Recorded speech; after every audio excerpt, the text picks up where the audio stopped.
Hello guys, and welcome back to Strategic Command World War II World at War with our first ever PvP against SirTravis. I think I'm sick right now, so if I sound different, that's why. But we have our replay here, and we are gonna see what Travis did. Lots of movement in China. A British oh, okay, he's resuming the attack on Ethiopia. He even brought a carrier to pull it off, so I was right, he did have one around Egypt. Since he can't go into the Mediterranean, he's now going down here. Still, I think he's taking way longer than he otherwise should take to pull this off, so I think that's fine. He's either moving that battleship, because I don't know why you'd screen with a battleship, or he is screening. Again, I don't know why you'd screen, but I'm going to assume it's moving. If it's screening, then it's screening. But if it's moving, there you go. Okay, so he is still working on Iraq. He got a critical success, 15% movement towards the Allies. This would normally join us, and then he'd just be able to conquer it really easily anyway. So, again, I'm fine with this. We got a ton of disrupting. Canada, UK, Canada, UK. Okay, so 2 subs can work on that together. Same with Australia. Then we even disrupted Iraq, which is worth quite a bit as well. Winning the war, if we cannot knock the UK out of the war by an invasion of the British Isles, then we must seek an alternative route to victory. One option would be to invade the USSR and rid the world of this communist state, for with the Soviet Union destroyed, the British would probably be forced to submit to our peace terms. And that's an event. Do not delay too long, for Stalin is rearming, and if war breaks out between Japan and the Allies in the Pacific, he may bring his Siberian divisions to fight in Europe. Invading the USSR during spring or early summer will be best. Yeah, so we can make deep inroads into the country before the weather turns. Target the Ukraine as a priority so as to secure food supplies for the Reich. Recommendation: build up forces in the east ready to invade the USSR. Ideally invading when the USSR is close to 90% mobilization and the weather is good. Oh wait, what? Close to 90% mobilization, bro.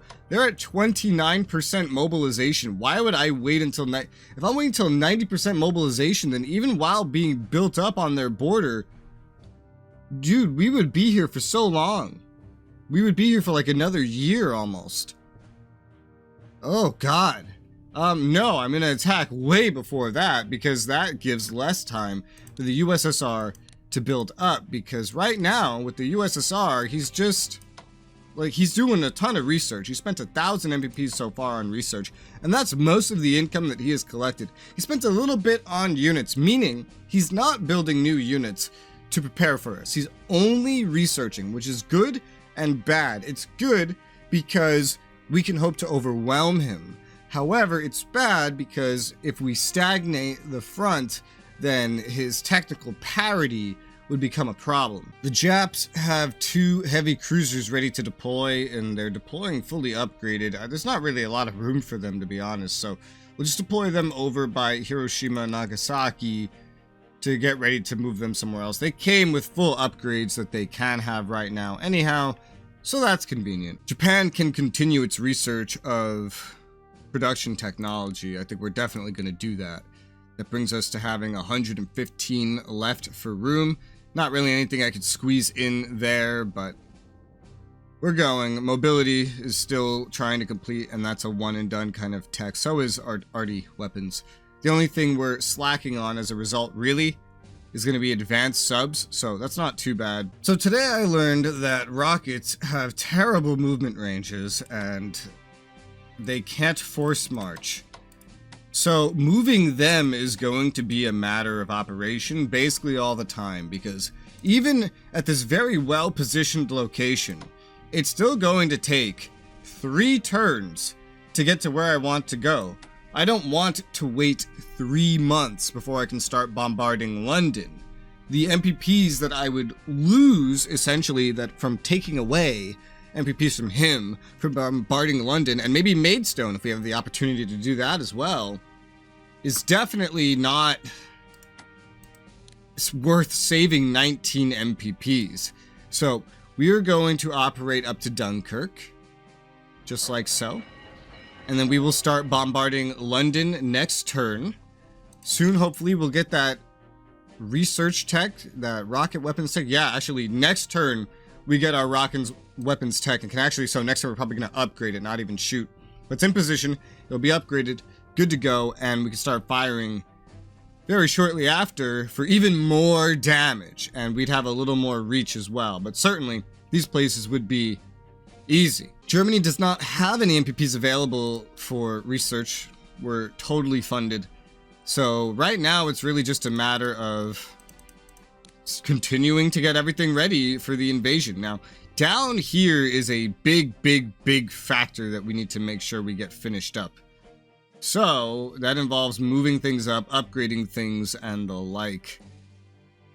Obviously, getting an HQ on one of these forward towns would be, or if not both of them, would be the most ideal situation for getting ready to do a push. However, the HQs themselves actually need a lot of working up.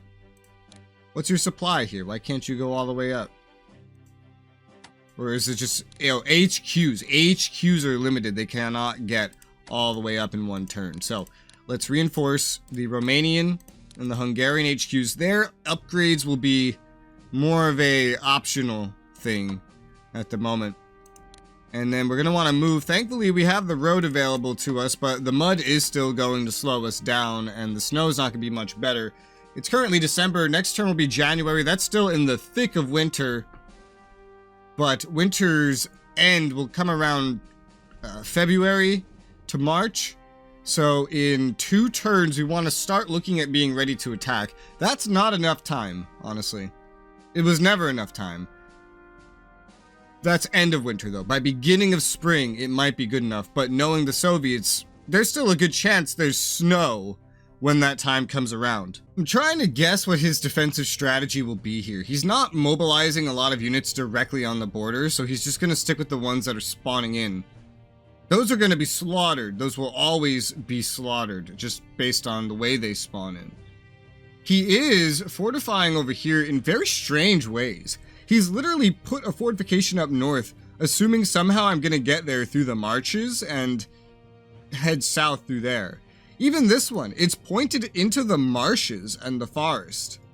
It's very strange. The only reasonable fortification that I see here is this one pointing southwest. In my opinion, at least with my approach strategy, this is a waste of fortifications. He's not pointed them in the correct direction. Because naturally, you should expect me to move along the road, not through the marshes, unless he thinks that I might just try to flank around.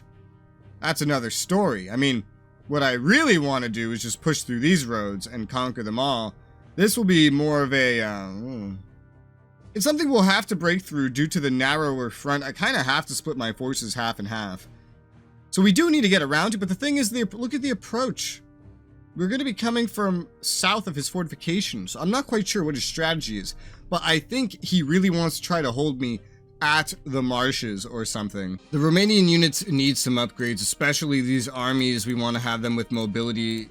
I kind of forewent the opportunity to recruit a bunch of tanks and instead prioritized having an exceptionally mobile infantry force down to the core. That's really the way I actually ended up doing this. Even though my plan was just to go extremely air heavy, extremely tank heavy, I think I see more value in just the sheer numbers that we kind of already have, just be able to get around.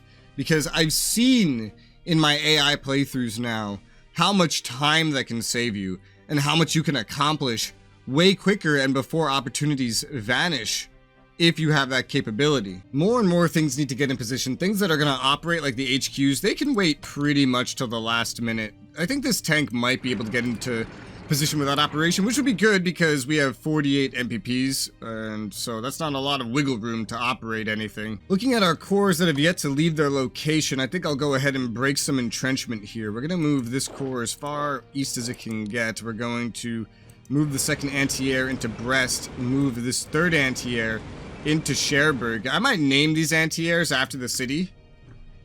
Brest AA. Brest AA anti-air. Okay, let's just say Brest anti-air. And then this one will be Cherbourg anti-air. This one will be Lille anti-air. This one will be Paris. Oh, not Pears. Now what sucks is every time I do a misspelling like that, it's gonna permanently end up in my names. Like, go look at Antier. Well, that one's not there yet, but see, Brest AA's there. What's his face? Travis has been having the same thing happening, correcting stuff. So this will be Brussels. Because this is a long-term deployment. Eventually, they might have to run if a D-Day happens, but I don't think he has any money to consider a D-Day anytime soon, dude. And Hague. Antier. I learned how to say this, guys. It is The Hague in English, apparently. And apparently in Dutch, it's something like Den Hagen. So, Haag is also correct. So now I don't know how to say it. Now we need to continue to get them into position. So the Corps at Paris definitely going to move. A lot of these guys are not actually going to be on the front in time, but they don't need to be. They don't need to be because the front's just going to be a big just fight initially before we actually start moving. Regardless, they have two turns of winter remaining. 3 turns minimum to get over there, so a lot more progress can be made in that time than I might otherwise give credit for. We'll send... Ooh, this is tough. So we gotta get all the planes in position still. And they can't all just go wherever the fuck they want, unfortunately. Okay, so we're gonna have to do some weird shit, right? Because we have the 2 medium bombers. I think I'll have those hug south, yeah? Where it'll be honestly less important. So medium bombers go here, and then for tactical bombers, we have 1 right here. We have 2 more coming up, that's 3, and here's a 4th. So 2 TAC bombers here, and then 2 TAC bombers around here is how we're gonna have to do it. This is gonna be a weird idea, and I have no idea if it'll work, but theoretically, we could use this as a buffer to protect our bombers, who should be able to fly over this airspace and bomb in. So I'm gonna move the, what's supply over here? It's good. Move the Africa tactical bombers right up there. Yeah, I mean, if I can fly over here, then I could certainly bomb over here, yeah? I believe so. So Africa fighters will go up behind them somewhere. Let's say we put them just on Königsberg, because then they won't count the same for things HQs need to keep track of. We need to clear those lowland capitals, so let's move 1 corps towards Potsdam, let's move 1 just towards Stettin, move the AA in. This one doesn't even need to force march to get there.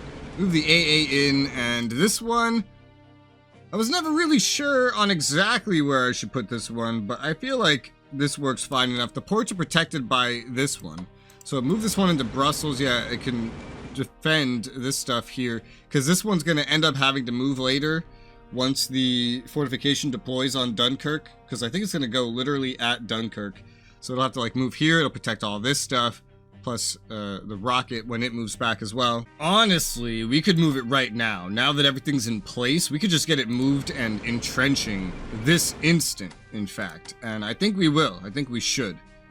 So that works for me. I have a plan for this front, I do, and for that plan, we're gonna move this recon down here, because I have an idea of how this will go. My idea is that we kind of break through all at once, and then I might actually divert one of the tanks north, because this will be the direct way to break forward towards Moscow, and instead replace it with the recon to the south to highlight the lesser importance of reaching Kiev. Now, getting to this oil is of course important, but what's going to make him panic more? Plus, we're not just having to drive towards Moscow, we're having to drive towards Leningrad as well, because Finland will be in the war, and if we can kind of break them out, they can essentially operate with us as well. And also Leningrad is worth quite a bit as well. We could also reach here and cut off his entire UK-USSR supply. Either way, I know that I'm going to have to kill a lot of Russians to get this place to surrender, because I've already done this in the PvE, and one thing I realized towards the very end there is that you don't just surrender when you run out of all your capitals, apparently. You keep fighting until a certain amount of units are dead. I'll get these Hungarians moving for right now. We'll just drive them down the road, drive you down this road. I don't know that this one can really make it anywhere in good time, but we'll drive you down a road as well. They're very slowed down by the mud, but we still have some time, and I don't have the MPPs to really put into them just yet. Also, it's not as important that they move super quickly, but of course it is still relevant. Looks like our attack bombers are going to get a little held up due to some rain, unfortunately. Supply otherwise is doing pretty well. Go ahead, put these medium bombers hither. That's pretty decent. Maybe a touch north as well. Tended to put some like one a little bit more south to really have, I don't know, coverage, I suppose. We'll put it there for now. We could still move it later. And then the tactical bombers all just have to go like straight northeast. Yep. Nothing technically in their way except themselves. And then we still have some other things here that need some movement. The 1st Frontier Corps is going to get as far east as it can. Yeah, as far east as... Do we really need to push out of here? Probably not. Probably not. So let's go ahead and move this over here. We're going to move this one up close to the north as well. I think I was just going to put a core here anyway. So that should work out nice and fine, putting him there. Although I think I was going to use this one. Let's just put you over here for now. Stack up cores. And put you over here, so you'll be on the front proper. He's gonna see this build up. He's gonna realize, if he hasn't already, you know, what's coming. He keeps sailing here, which is why I feel like he still thinks that there's an Operation Sea Lion coming, but evidently there is not. We do still have some MPPs remaining, and we do want to use them. We don't even have anti-air on our Slovakian core yet, so let's get that and the mobility for them. Have as much mobility spread around as possible, and we might very likely, honestly, next turn get infantry weapons level 2, and that would be a rush to try to put that on everybody. I'd be willing to delay the invasion by a turn if it meant we got to go in with infantry weapons level 1, because I did not go as tank heavy as I planned. I instead went mobility heavy, and we'll see how that works out. But if we have a lot of highly mobile infantry with level 2 infantry weapons when he may not even have one yet, and either way it would be expensive to pump that out, then that's only good for us. We'll move the Africa anti-tank up just behind Mudlin. I think that's a good spot for it to go sit. We have a couple other things to do. There's the Africa Corps proper, which needs reinforcements among other things. We don't have money for that. I don't know if I just like left it here last turn or what, but I guess we'll just start sending that up as well. It will definitely arrive late at this rate, but we're saving money. We're going to move the Ariat tanks onto Catanzaro like planned. The Garibaldi HQ is going to go sit on Naples. We'll move von Rundstedt up, not that we need to. We'll move Rommel up as well, not that we need to. They're just going to operate because of how far they are. But let's get them moving away from any potential danger zone. We have spent all of our money as Germany, which is fine. For example, we're not reinforcing the sub just yet because I want to get the sub to a port where it can actually reinforce itself fully. So the best one would be right up here. Yeah, so let's go put that there. It's also one of the hardest to reach, but you know, it's one of the best. It's going to be here for a little bit because it's got to reinforce. Then I think our sub upgrades are going to arrive pretty much, yeah, during this period as well. We're going to have a lot of upgrades to put out there, and that's going to be fun. In Italy, the Gazzoni HQ can only get 2 hexes, so we'll just run it. Yeah, I feel like we really should have transported it, but Italy's not really very MPP heavy to be doing stuff like that. We can transport 23 MPPs, each of these cores as well, if we want to get our offensive started. We'd have to get them into place. We might just land them at Benghazi so they kind of meet up with that other HQ and can help form a wider front, but the way supply is right now, pushing would be a pain. And my passiveness over here has actually seemingly convinced him to just operate elsewhere. I mean, we saw he has all kinds of things elsewhere, which is good and bad. I think that getting units into position is the most urgent thing for right now, so let's go ahead and get these cores moving down. We're going to land them in Benghazi because it's kind of full over by Tobruk as things stand. So head down to Benghazi, drop off next to Benghazi, and I guess immediately just start running down the road there. Same thing for you, buddy. Transport got you upgraded nice and pretty just for this. Let's place you down, put you there. Get you kind of moving up behind, but I mean, it's not like this is the best place to go. just movement in general, moving forward. You're already upgraded. 2 more cores would help us solidify our flanks and protect in case he tries to do an attack from Siwa Oasis and allow me to more easily begin pushing. We have 159 MPPs remaining, and there's a lot of options that I have that I could do with this. I think one thing that'll be of some big help is to also gain some parity with our command and control to improve our HQs, because we're going to be stuck with these 2 HQs for a while. I want them to perform as well as possible. So let's go ahead and start researching that.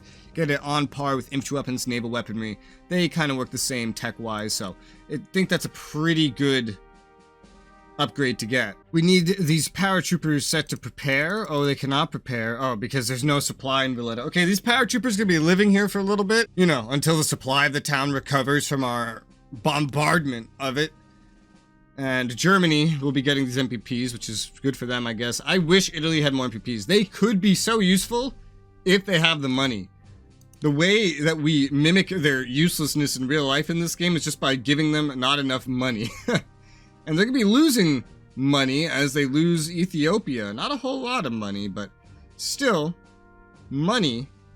It's actually only about 10 MPPs by the looks of it. That's not a lot. While we're holding on to other things, I mean, that's pretty useful.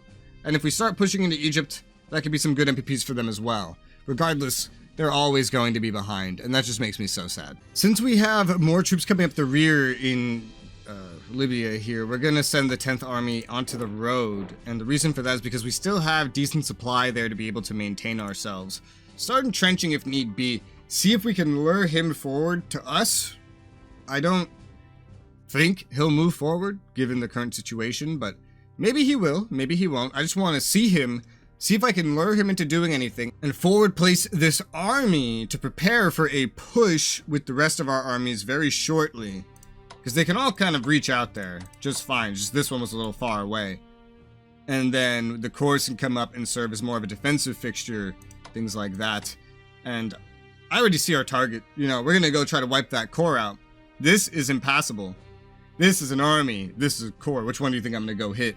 Now, if he has the arty placed there, that could be a problem. However, I can't do anything about that as Italy.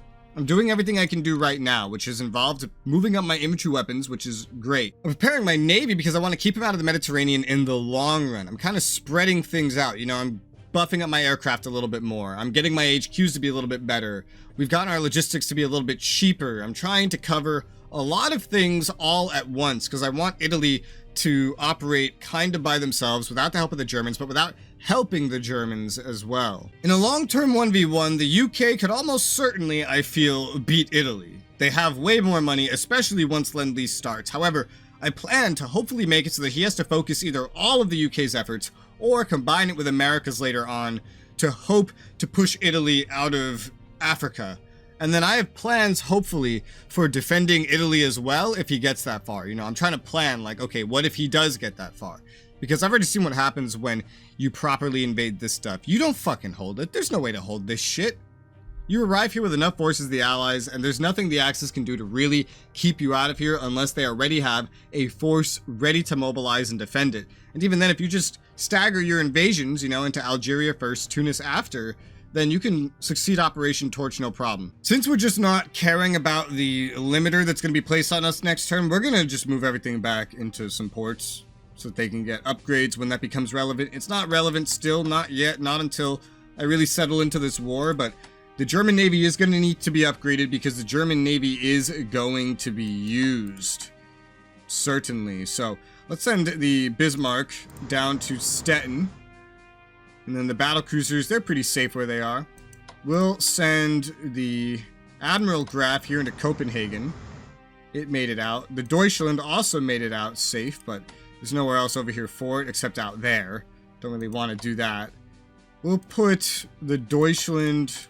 Yeah, we'll put the Deutschland and the Admiral Graf over in the east, actually. We'll put the Admiral Scheer right there. And I don't really want to utilize this port because he could hit it so easily. Doesn't mean he will. It just means that he can. If anything, putting a destroyer there might be better. What's the anti-air capability of a destroyer? 1 versus none. Well, 1 by default, I suppose. Well, yeah, a destroyer would be better over there than anything, I suppose.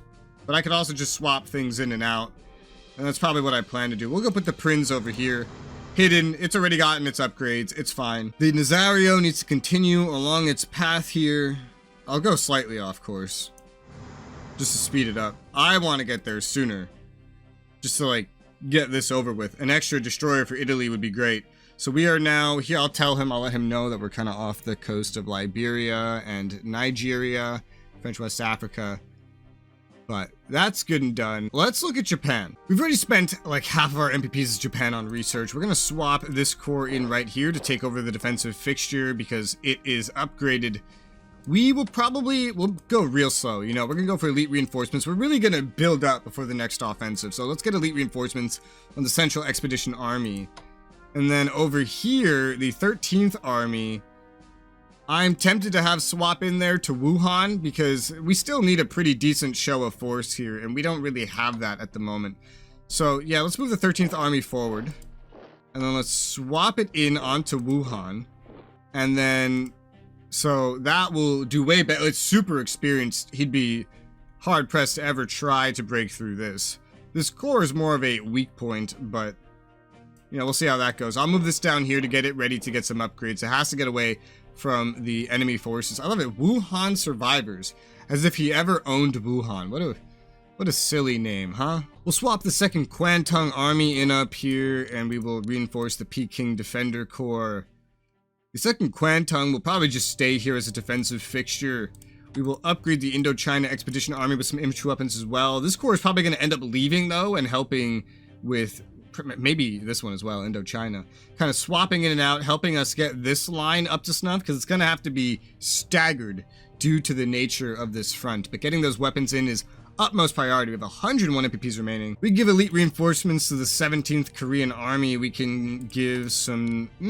let's go with an upgrade. An upgrade to this corps down here, an upgrade to this corps right here. 43 MPPs remaining. Land stuff is my only care in the world right now.